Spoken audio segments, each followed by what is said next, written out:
Yes, good evening everyone. So welcome back to our session. Right now today in this session we are going to conclude the topic of probability. In the previous video class sessions we have discussed about the concept of playing cards and the concept of tossing a coin and the concept of rolling a die. So ఆ మూడు topics కూడా మనం previous video క్లాసెస్లో we have already completed that course. ఎవరైతే చూడలేదో వినలేదో వాళ్ళు ఒకసారి ఆ వీడియోస్ని ఒకసారి చూడండి. సో మీకు క్లియర్ కట్గా ఇన్ఫర్మేషన్ అనేది ఇవ్వడం జరిగింది. బికాజ్ ఈ probability unit it is having an utmost weightage of nearly 13 marks, as already we have discussed in the introduction. So which comprises of 8 plus 4 plus 1, and as per the blueprint weightage we are having nearly 13 marks of weightage from the probability. So మనకి today ఈ సెషన్తో మనం probability topic యొక్క important definitions, fundamentals, formulas, everything okay ఆ యూనిట్కి conclusion ఈ రోజుతో మనం ముగించేస్తాం అనమాట. సో మీకు ఫైనల్గా చెప్పాలంటే ప్రాబబిలిటీ నుంచి మనకి టోటల్ 4 వీడియోస్ వస్తాయి.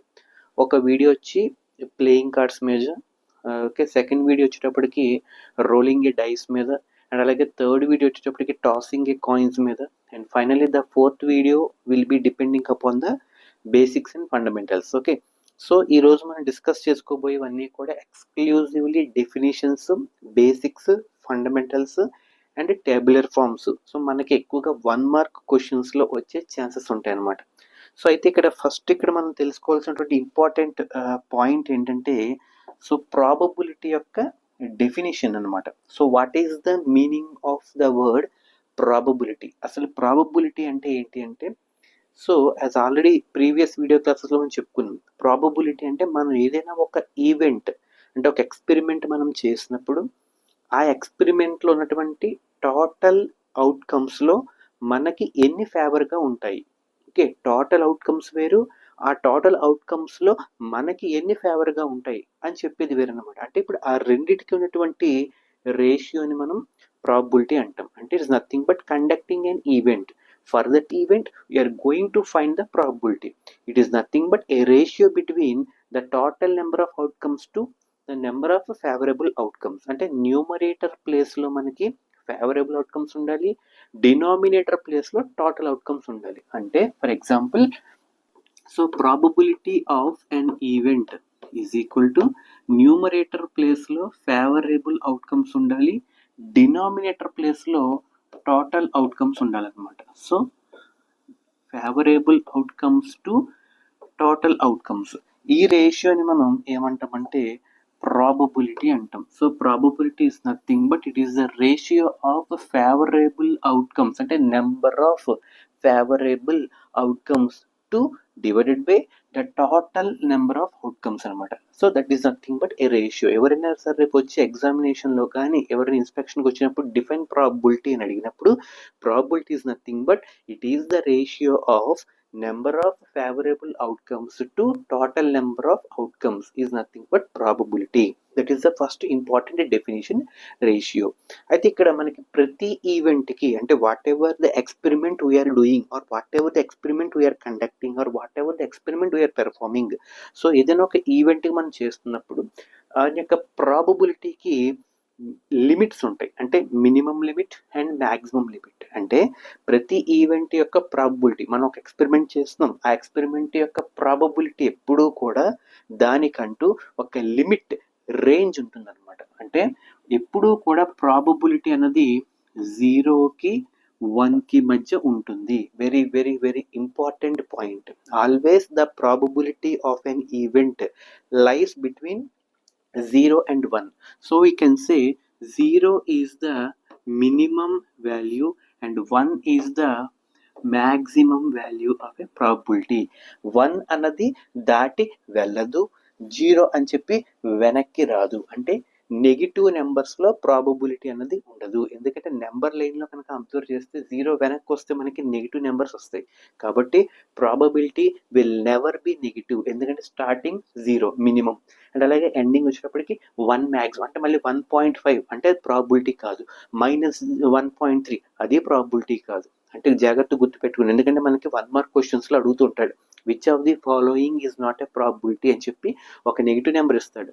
అంటే ఏంటి 0.4, 0.7, 0.2 అండ్ -1.3 ఇస్తాడు. -1.3 సెలెక్ట్ చేయాలి, ఎందుకంటే probability will never be negative. అంటే మినిమం వాల్యూ వచ్చి 0, మ్యాక్సిమం వాల్యూ వచ్చేటప్పటికి 1. సో 0కి 1కి మధ్య మనకి ఎప్పుడు కూడా ప్రాబబిలిటీ ఆఫ్ ఎన్ ఈవెంట్ అనేది ఉంటుంది. అది గుర్తుపెట్టుకోవాలి. Minimum limit, maximum limit. Some times ఈ 0 కూడా ఈక్వల్ అయిపోవచ్చు, 1కి కూడా ఈక్వల్ అవ్వచ్చు అనమాట. అంటే 0కి 1కి మధ్యలోనే ఉండాలని రూల్ లేదు. అంటే ప్రాబబిలిటీ ఆఫ్ ఎన్ ఈవెంట్ అంటే 3 డిఫరెంట్ కేసెస్ వస్తాయి, మీరు జాగ్రత్తగా అబ్జర్వ్ చేస్తే. ప్రాబబిలిటీ ఆఫ్ ఎన్ ఈవెంట్ అన్నది సమ్ టైమ్స్ ఈక్వల్ టు 0 అయిపోవచ్చు. Probability of an event some times ఎగ్జాక్ట్గా 1 అవ్వచ్చు, లేదా ప్రాబబిలిటీ ఆఫ్ ఎన్ ఈవెంట్ సింపుల్గా 0కి 1కి మధ్యలో కూడా ఉండొచ్చు అనమాట. అది ఈ condition. So 0 less than or equal to P of E less than or equal to 1. So this is the range of a probability. ఈ రేంజ్ నుంచి 3 ఇంపార్టెంట్ పాయింట్స్ మనం తెలుసుకున్నాం. అంటే ఏంటి, sometimes the probability of an event may be 0, sometimes the probability may be exactly equal to 1, and sometimes the probability may lie in between 0 and 1, such that the condition is 0 less than or equal to P of E less than or equal to 1. ఇది మనకి చాలా చాలా important. ఈ condition మనం గుర్తుపెట్టుకోవాలి. 0 less than or equal to P of E less than or equal to 1. Minimum value, maximum value. ఇక్కడ మనం observe చేస్తే 2 ఇంపార్టెంట్ పాయింట్స్ వచ్చాయి. ఏంటది, sometimes the probability of an event equal to 0, sometimes the probability of an event equal to 1 అని చెప్తాం. So 0 అయినప్పుడు ఏమంటాము, 1 అయినప్పుడు ఏమంటాము, ఇది చాలా చాలా ఇంపార్టెంట్. సో ఏ ఈవెంట్కి అయితే ప్రాబబిలిటీ, మళ్ళీ చెప్తాను చూడండి, ఏ ఈవెంట్కి అయితే ప్రాబబిలిటీ ఎగ్జాక్ట్గా 0 వస్తుందో, okay, the event whose probability is 0, it is called as impossible event. Okay, ఏమంటాం దాన్ని, ఇంపాసిబుల్ ఈవెంట్ అంటాం. ఇంపాసిబుల్ ఈవెంట్ అంటే the event whose probability is exactly 0. Exactly means equal to 0. Okay, ఏ ఈవెంట్కి అయితే ప్రాబబిలిటీ ఎగ్జాక్ట్లీ 0 ఉంటుందో that is called impossible event. ఏమంటాం, impossible event. అలాగే ఏ ఈవెంట్కి అయితే ప్రాబబిలిటీ ఎగ్జాక్ట్గా 1 ఉంటుందో దాన్ని సర్టైన్ ఈవెంట్ అంటాం. ఏమంటాం, సర్టైన్ ఈవెంట్. దీనికే మరొక పేరు కూడా ఉంది, certain event or sure event. ష్యూర్గా జరుగుతుంది. ష్యూర్ అంటే ఎగ్జాక్ట్గా 1 ఉంటుంది అనమాట. ష్యూర్ ఆర్ సర్టైన్, లేదా సర్టైన్ ఆర్ ష్యూర్ అనమాట. అంటే the event whose probability is exactly 1, it is called certain or sure event. And the event whose probability is exactly 0, it is called impossible event. మరి వీటికి examples ఏంటి sir? So now we are going to discuss about the example. ఏం చెప్పాము, P of E కనుక 0 ఉంటే, అలాగే P of E కనుక exactly 1 ఉంటే దీన్ని ఇంపాసిబుల్ ఈవెంట్ అంటున్నాం, దీన్ని ష్యూర్ ఈవెంట్ లేదా సర్టైన్ ఈవెంట్ అంటున్నాం. అంటే ఏంటి సార్, ఇంపాసిబుల్ ఈవెంట్ అంటే సాధ్యం కాదు. ఫర్ ఎగ్జాంపుల్, ఒక డై తీసుకున్నాను. Okay, I want to take one die and I want to roll it. ఆ డై నేను రోల్ చేద్దాం అనుకుంటున్నాం.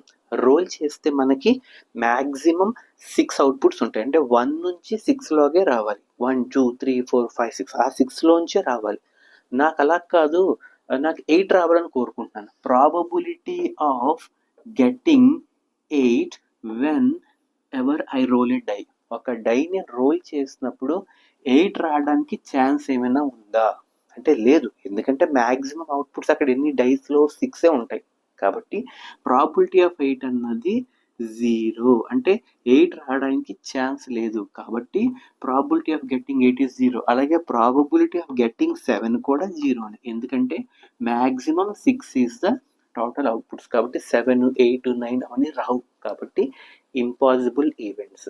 Next completely coming to the next one, sure event. Sure అంటే ఎగ్జాక్ట్లీ 1 అవ్వాలి. అంటే మీకు ఇందాక ఒక ప్రీవియస్ వీడియో క్లాస్లో చెప్పాను, ఒక డై రోల్ చేసినప్పుడు టోటల్ 6 అవుట్కమ్స్ ఉంటాయి, అవునా కదా. ఈ 6 అవుట్కమ్స్ ఏంటి, 1 2 3 4 5 6. ఇందులోంచి ఆడ్ నెంబర్స్ ఏంటి, 1 3 అండ్ 5. ఎన్ని ఉన్నాయి? 3 అవుట్ ఆఫ్ 6 అంటే 1/2 అవునా కదా. అండ్ అలాగే ఈవెన్ నెంబర్స్ 2, 4, 6 అంటే ఇది కూడా ఎన్ని ఉన్నాయి? 3 అవుట్ ఆఫ్ 6 అంటే 1/2 అంటే 50%. ఇక్కడ కూడా 50%. అంటే మీరు అబ్జర్వ్ చేస్తే ఈ రెండు కలపండి. 1/2 ప్లస్ 1/2 అంటే probability of getting odd number plus probability of getting even number. అంటే 1/2 ప్లస్ ఈవెన్ నెంబర్ కూడా 1/2 అంటే 1/2 ప్లస్ 1/2 ఎగ్జాక్ట్ గా మనకి ఎంత వచ్చింది?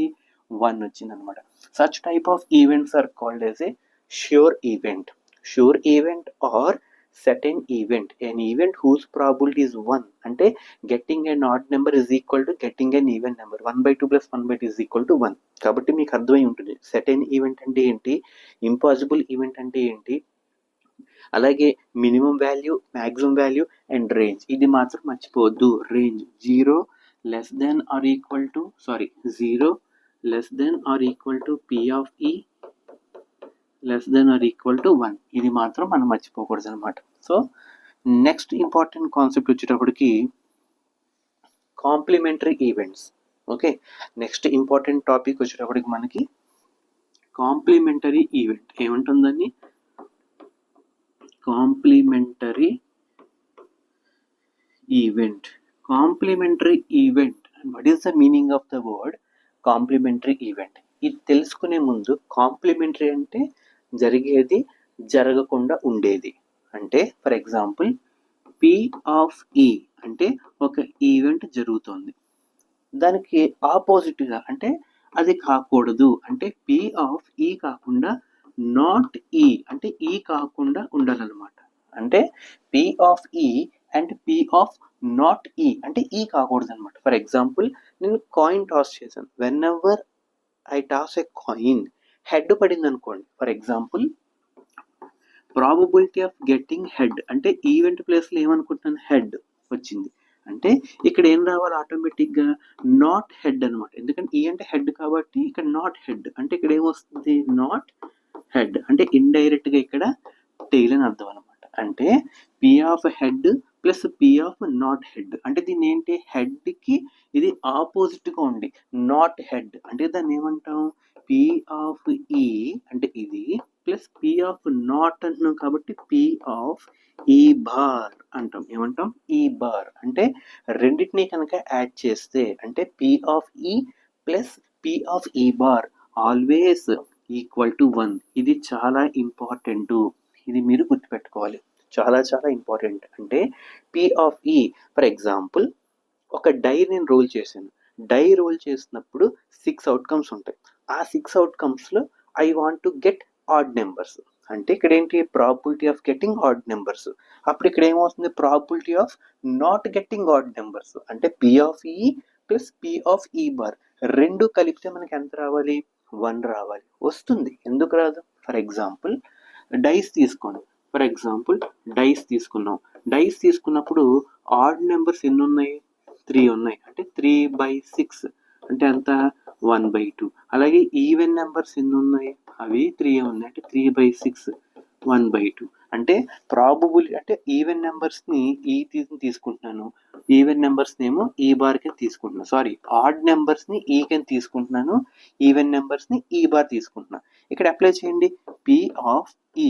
ఈ అంటే ఎంత అవుతుంది? ఈవెన్. ఫర్ ఎగ్జాంపుల్ ఈ అంటే ఏంటి?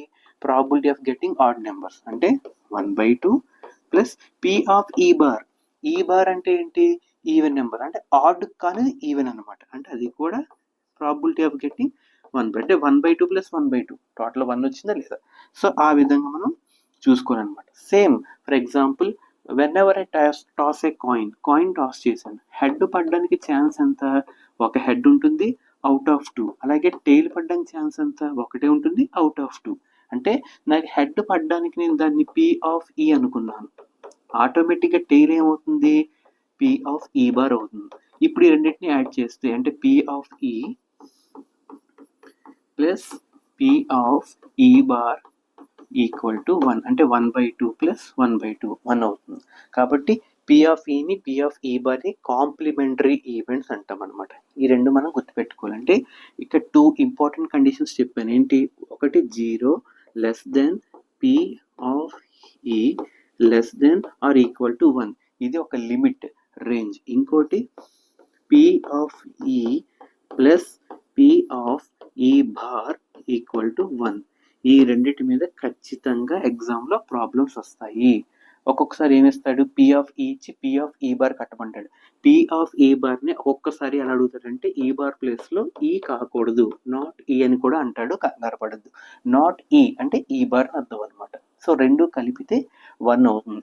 వీటిని మనం కాంప్లిమెంటరీ ఈవెంట్స్ అంటాం. ఇది రేంజ్ అవుతుంది. అలాగే ఇప్పటివరకు మనం డిస్కస్ చేసుకుంది సెట్ ఎనీ ఈవెంట్ చూసుకున్నాం, ఇంపాసిబుల్ ఈవెంట్ అని చూసుకున్నాం, ప్రాబబిలిటీ అంటే ఏంటో చూసుకున్నాం, కాయిన్స్ కాన్సెప్ట్ చూసుకున్నాం, డైస్ కాన్సెప్ట్ చూసుకున్నాం, ప్లేయింగ్ కాన్సెప్ట్ చూసుకున్నాం. ఇవన్నీ కూడా డిస్కస్ చేసాం. ఇవన్నీ కూడా మనకి బేసిక్స్ అనమాట. ఇక ఫైనల్ కన్క్లూజన్కి వచ్చేటప్పటికి ఈక్వల్లీ లైక్లీ ఈవెంట్స్. ఈ వర్డ్ ఆల్రెడీ నేను మీకు చెప్పాను. ఈక్వల్లీ లైక్లీ అంటే ఈక్వల్ ఛాన్స్ ఆఫ్ అక్కరెన్స్ అని అర్థం అనమాట. అంటే ఒక ఎక్స్పెరిమెంట్ చేస్తున్నప్పుడు, ఒక కాయిన్ నేను టాస్ చేస్తున్నప్పుడు హెడ్ పడ్డానికి ఎంతైతే ఛాన్స్ ఉందో టెయిల్ పడ్డానికి కూడా అంతే ఛాన్స్ ఉంది. అంటే 1/2 1/2. అలాగే ఒక డై రోల్ చేసినప్పుడు ఆడ్ నెంబర్స్ రావడానికి 1/2 ఉన్నప్పుడు ఈవెన్ నెంబర్స్ రావడానికి కూడా 1/2 ఉంటుంది. అలాంటి వాటిని మనం ఈక్వల్లీ లైక్లీ ఈవెంట్స్ అంటాం. అంటే the events whose probabilities are having equal chance of occurrence. మళ్ళీ చెప్తున్నాను, an event whose probabilities are having equal chance of occurrence. Equal chance of occurrence ఉన్నటువంటి ప్రాబబిలిటీస్ యొక్క ఈవెంట్స్ని మనం ఈక్వల్లీ లైక్లీ ఈవెంట్స్ అంటాం అనమాట. So ఇది మన ప్రాబబిలిటీ యూనిట్కి సంబంధించినటువంటి complete basics, introduction, everything. So ఇక్కడికి మనం 4 వీడియోస్ చేసుకున్నాం. ఈ 4 వీడియోస్లో కూడా మీకు కంప్లీట్ ప్రాబబిలిటీకి సంబంధించిన basics, definitions, tabular forms, formulas అన్నీ కూడా చెప్పుకున్నాం. ప్లేయింగ్ కార్డ్స్ కాన్సెప్ట్ చెప్పుకున్నాం, డైస్ చెప్పుకున్నాం, అలాగే నెక్స్ట్ టాసింగ్ ఏ కాయిన్ చెప్పుకున్నాం, బేసిక్ ఫండమెంటల్స్ చెప్పుకున్నాం. So this is the basic introduction about the probability. So ఇక నెక్స్ట్ రాబోయే యూనిట్ ఏంటంటే మనకి statistics. So I think please note down each and every point. I think everyone are get ready for the next lesson that is about the statistics. So good evening, have a nice day.